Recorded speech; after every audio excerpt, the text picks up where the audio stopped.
Hello everyone, আজকে আমরা পড়ব সালফার চক্র। এটা জীবভূ রাসায়নিক চক্রের অন্তর্গত একটি চক্র। জীবভূ রাসায়নিক চক্রের মধ্যে যে বিভিন্ন মৌল রয়েছে তার মধ্যে একটি মৌল হলো সালফার মৌল, যেটা জীবের জন্য অত্যন্ত প্রয়োজনীয়। এবার আমরা এর আগে আমি কার্বন চক্র, অক্সিজেন চক্র, নাইট্রোজেন চক্র, ফসফরাস চক্র আলোচনা করেছি। আজকে সালফার চক্র আলোচনা করব। প্রথমেই দেখে নিচ্ছি সালফার চক্রের সংজ্ঞা বা সালফার চক্র কাকে বলে। দেখো,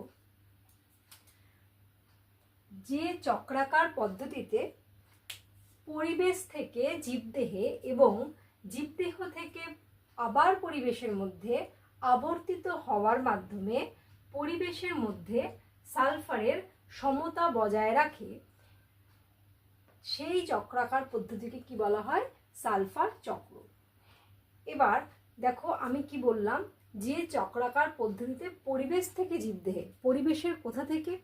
পরিবেশের মধ্যে শিলামণ্ডল হতে পারে, পরিবেশের শিলামণ্ডল, বায়ুমণ্ডল এবং বাড়িমণ্ডল থেকে জীবদেহে এবং জীবদেহ থেকে আবার পরিবেশের মধ্যে সালফারের যে আবর্তন, চক্রাকার আবর্তন, তাকেই বলা হচ্ছে কি সালফার চক্র।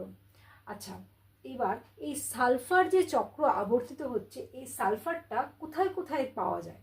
দেখো, মূলত সালফার পাললিক শিলা, যাকে ইংরেজিতে সেডিমেন্টারি পাললিক শিলা, যাকে ইংরেজিতে কি বলা হয়? সেডিমেন্টারি রক, সেখানে দেখতে পাওয়া যায়। মূলত পাললিক শিলা, এই কারণে একে কিন্তু এই সালফার চক্রকে আমরা পলল চক্র বলে থাকি। একে আমরা কি বলি?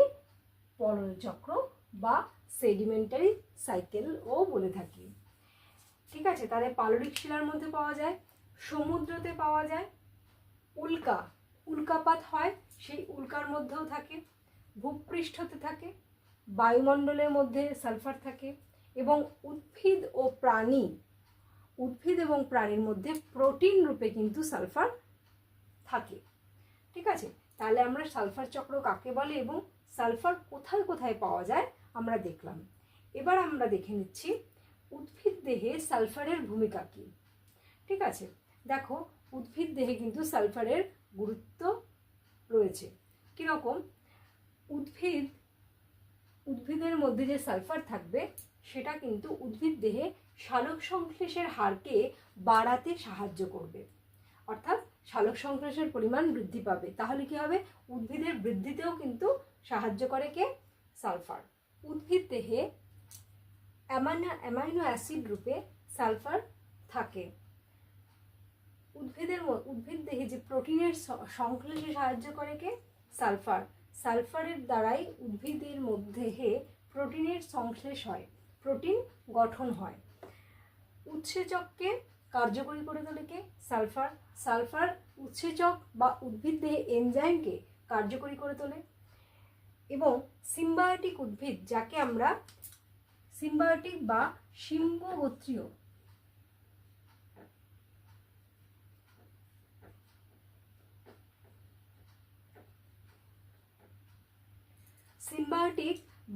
শিম্বগোত্রীয় যে উদ্ভিদ, অর্থাৎ লেগুমিনাস উদ্ভিদের মধ্যে, উদ্ভিদের যে শিকড়, সেখানে গুটি বা নুডলস থাকে। তার মধ্যে কি থাকে? রাইজোবিয়াম ব্যাকটেরিয়া থাকে, যেই ব্যাকটেরিয়াগুলো বায়ুমণ্ডল থেকে নাইট্রোজেনকে কিন্তু ফিক্স করে মাটির মধ্যে বায়ুমণ্ডল থেকে নাইট্রোজেনকে শোষণ করে, এবং এই কাজের জন্য সাহায্য করে কে? সালফার। তাহলে সালফার কি করছে? উদ্ভিদ দেহে সালফারের ভূমিকা কি না, শিম্বগোত্রীয় বা লেগুমিনাস যে উদ্ভিদ আছে, সেই উদ্ভিদের যে শিকড়ের মধ্যে গুটি বা নুডলস থাকে, যেই নুডলসের মধ্যে বাস করে কারা? না, ব্যাকটেরিয়া। কিছু ব্যাকটেরিয়া থাকে, যেমন রাইজোবিয়াম, এরা বায়ুমণ্ডল থেকে নাইট্রোজেনকে এই উদ্ভিদ দেহে নিয়ে আসে, এবং এই ক্ষেত্রে সাহায্য করে কে? সালফার। সালফারের সাহায্যেই এই রাইজোবিয়াম ব্যাকটেরিয়া নাইট্রোজেন ফিক্সেশন করে থাকে। উদ্ভিদ দেহে সোডিয়াম এবং পটাশিয়াম শোষণের ক্ষেত্রেও সাহায্য করে কিন্তু এই সালফার। ঠিক আছে, তাহলে উদ্ভিদ দেহে কি করছে, সোডিয়াম পটাশিয়ামের যে শোষণ হচ্ছে তাতেও সালফার সাহায্য করছে। এছাড়া ক্লোরোফিলের সংশ্লেষ অর্থাৎ ক্লোরোফিলের উৎপাদনেও বৃদ্ধিতেও কিন্তু সাহায্য করছে সালফার। এই ক্লোরোফিল কি করে, সালোক সংশ্লেষের মাধ্যমে উদ্ভিদ দেহে খাদ্য উৎপাদন করে। তাহলে ক্লোরোফিলেরও বৃদ্ধি ঘটাচ্ছে কি, সালফার। তাহলে উদ্ভিদ দেহে সালফারের ভূমিকা আমরা দেখে নিলাম। এবার আমরা দেখে নিচ্ছি উদ্ভিদ দেহে সালফার আসলো কোথা থেকে, উদ্ভিদ দেহে সালফার প্রবেশ কিভাবে করছে। দেখো, দুটো উপায় হতে পারে। একটা হচ্ছে মাটির থেকে হতে পারে, মাটি থেকে উদ্ভিদ দেহে সালফার যেতে পারে, আর বায়ু থেকে, বায়ুমণ্ডল বা বায়ু থেকে উদ্ভিদের দেহে সালফার যেতে পারে। এবার প্রথমে আমরা দেখে নিচ্ছি মাটি থেকে কিভাবে উদ্ভিদ দেহে সালফার প্রবেশ করবে। দেখো, প্রথমে শিলা ছিল, মাটির সৃষ্টি হওয়ার আগে কি থাকে, প্রথমে একটা শক্ত শিলা রয়েছে, সেই শিলার মধ্যে আবহবিকার অর্থাৎ আবহাওয়ার বিভিন্ন উপাদান দ্বারা শিলা কি হবে, চূর্ণ বিচূর্ণ হবে, এবং চূর্ণ বিচূর্ণ হয়ে বহু বছরের পর বছর, শত শত বছর পর কিন্তু ওই শিলা চূর্ণ বিচূর্ণ হওয়ার পর মাটি গঠন হবে। এবং ওই শিলার মধ্যে কি ছিল, বিভিন্ন খনিজ ছিল, তার মধ্যে সালফারও ছিল। যখন মাটি গঠন হবে তাহলে সেই মাটির ভিতরেও কিন্তু সালফার থাকবে, এবং ওই সালফার থেকে উদ্ভিদ কিন্তু সরাসরি সালফার রূপে গ্রহণ করবে না, সালফেট রূপে, SO4 অর্থাৎ সালফেট, এই সালফেট রূপে উদ্ভিদ দেহে সালফার যাবে। দেখো কিভাবে সালফেট কিভাবে হবে সালফার থেকে। দেখো, মাটির মধ্যে সালফার রয়েছে, সালফার। মাটির মধ্যে কি রয়েছে, অক্সিজেনও রয়েছে, অক্সিজেন তো থাকবেই, না হলে অন্যান্য জীব বাঁচবে কি করে।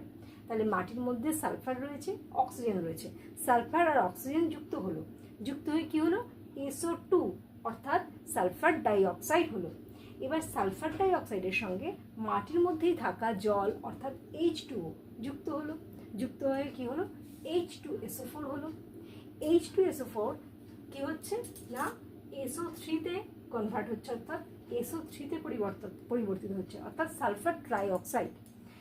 এবার সালফার SO3 থেকে তারপরে কি হচ্ছে, পরিবর্তিত হয়ে সালফেট বা SO4 হচ্ছে। তাহলে SO4 কিভাবে হলো সালফার থেকে বললাম, এই সালফেট কিন্তু উদ্ভিদ গ্রহণ করছে।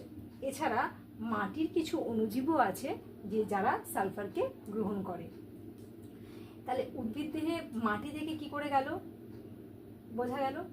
এবার আমরা দেখছি বায়ুর থেকে কি করে উদ্ভিদ দেহে সালফার প্রবেশ করছে। দেখো, বিভিন্নভাবে কিন্তু হতে পারে।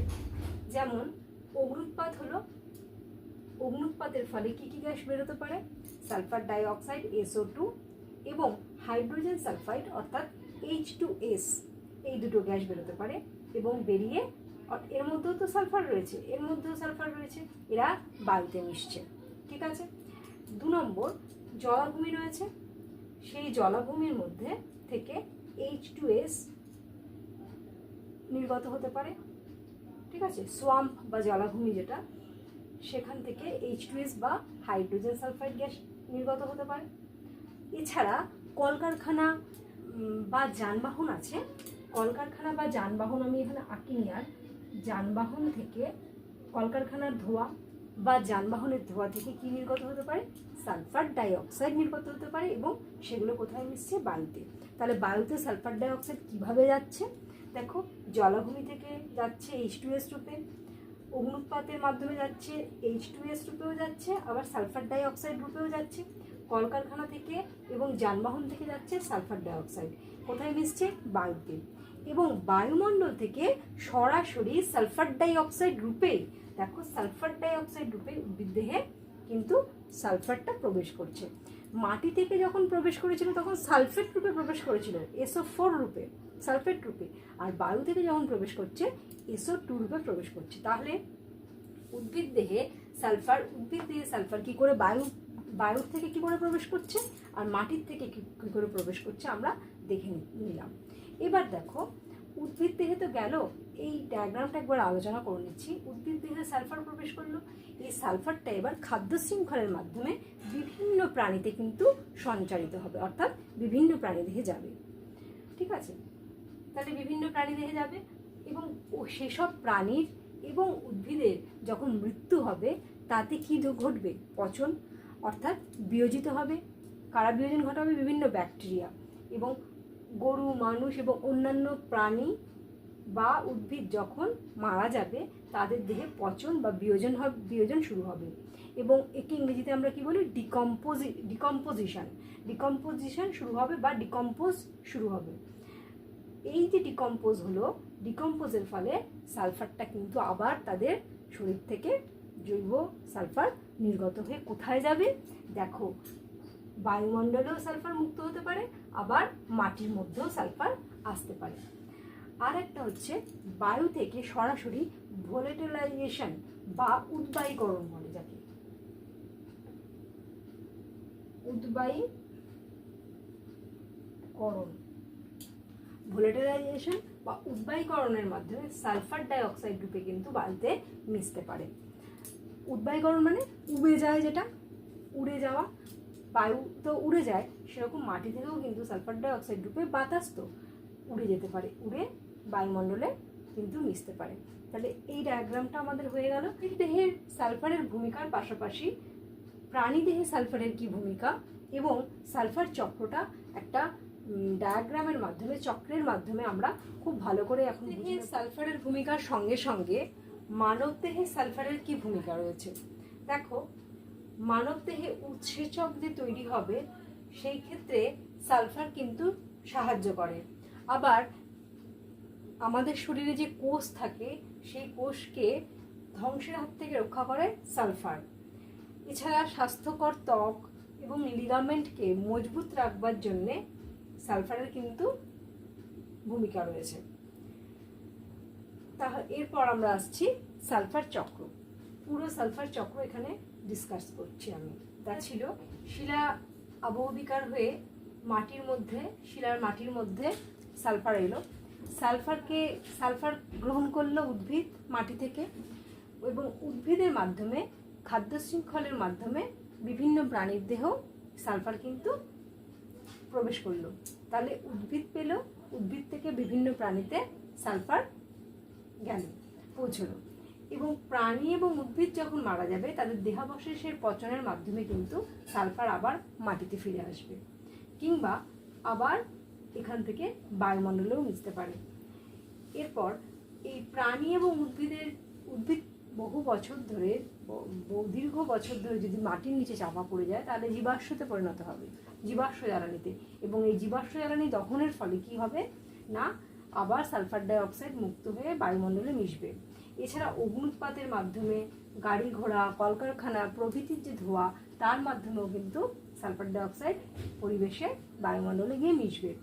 এবং বায়ুমণ্ডলের যে সালফার, সেটা কি হবে, সালফার ডাইঅক্সাইডের সঙ্গে যখন জল যুক্ত হবে, সেই জল যুক্ত হয়ে অ্যাসিড বৃষ্টির মাধ্যমে কিন্তু আবার ভূপৃষ্ঠতে ফিরে আসবে। এইভাবে আবার ভূপৃষ্ঠ থেকে আবার উদ্ভিদ, এভাবে চক্রাকারভাবে কিন্তু এই সালফার চক্রটা সম্পন্ন হবে। ঠিক আছে, তাহলে এই সালফার চক্র আমাদের এখানে কমপ্লিট হলো।